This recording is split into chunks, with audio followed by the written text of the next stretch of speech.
morning routines are so important for setting the tone for the rest of the day.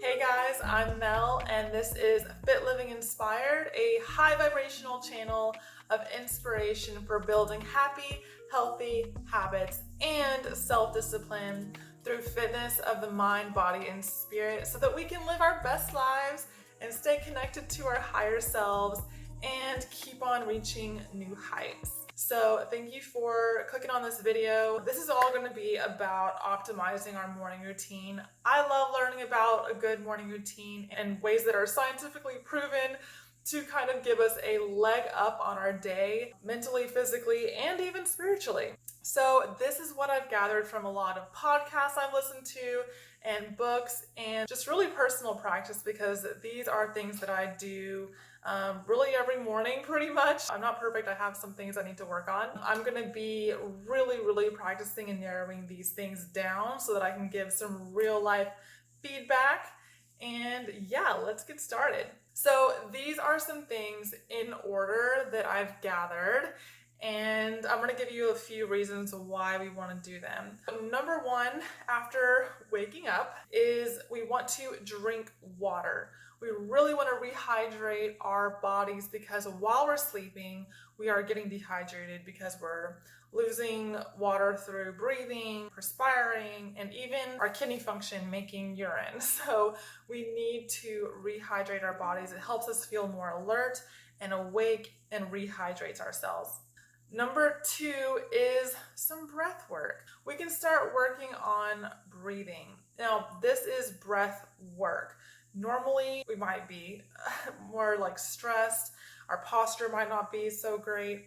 And so we're not taking in as much oxygen as we need for optimal living. I mean, we're human beings. We got to breathe. We got to take in oxygen. So we want to do a little bit of breath work to kind of recalibrate and make sure we're getting in enough oxygen to live optimally. So what that can kind of look like is some deep breathing through the nose. When we take in that oxygen, it then goes into our lungs and our bloodstream and then our cells, and then we want to exhale through the nose. And so we can kind of do these rhythms. You can look up a lot of information on breath work.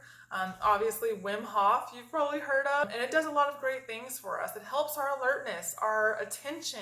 It improves immune function, even recovery from strenuous exercise, and relieving pain and stress and anxiety.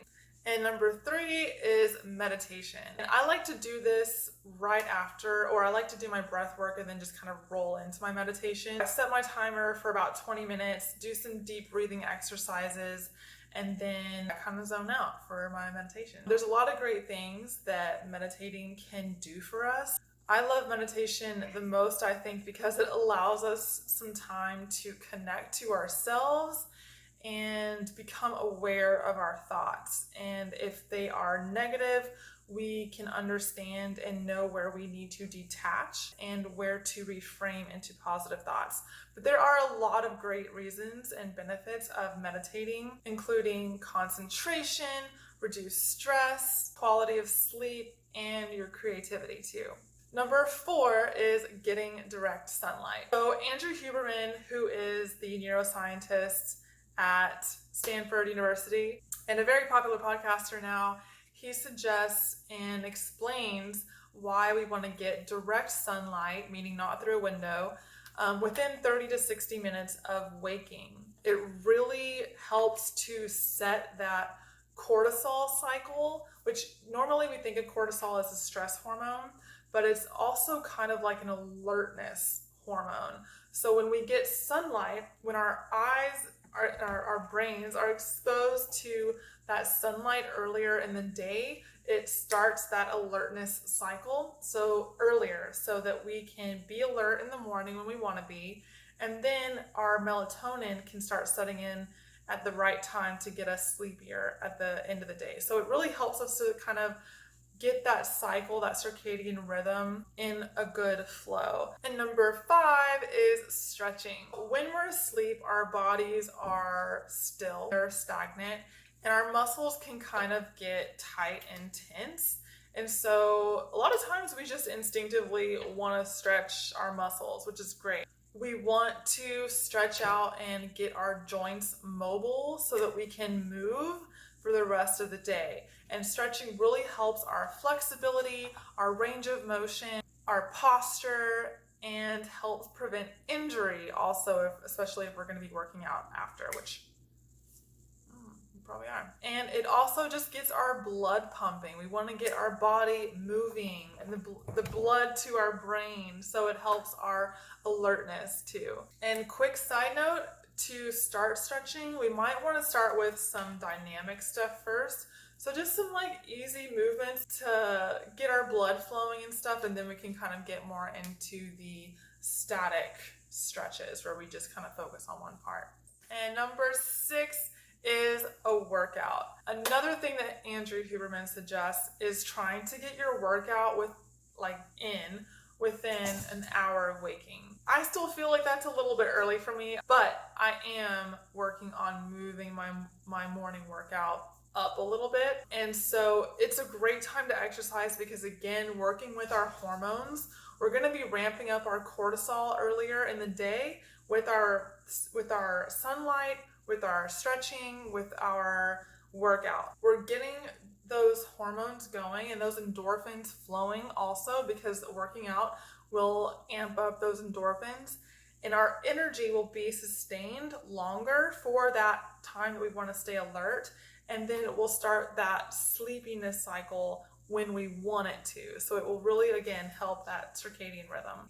And obviously, exercise is good for our mood. This is something that will help, especially if you're going through a rut or you just feel sad or depressed or negative. This is a mood booster. Neurochemically, it will release endorphins to make us feel good and happier. And it just feels so great to get your workout done or get a workout done in the morning. You just feel like, hell yeah, like I did that. And again, it sets that momentum for the rest of the day. So if you're making a really good, healthy choice for your brain and your body early in the morning, you're more likely to do things like that during the rest of the day. Number 7 is cold showers. This is something I'm still pretty new at and what I'm still working on myself.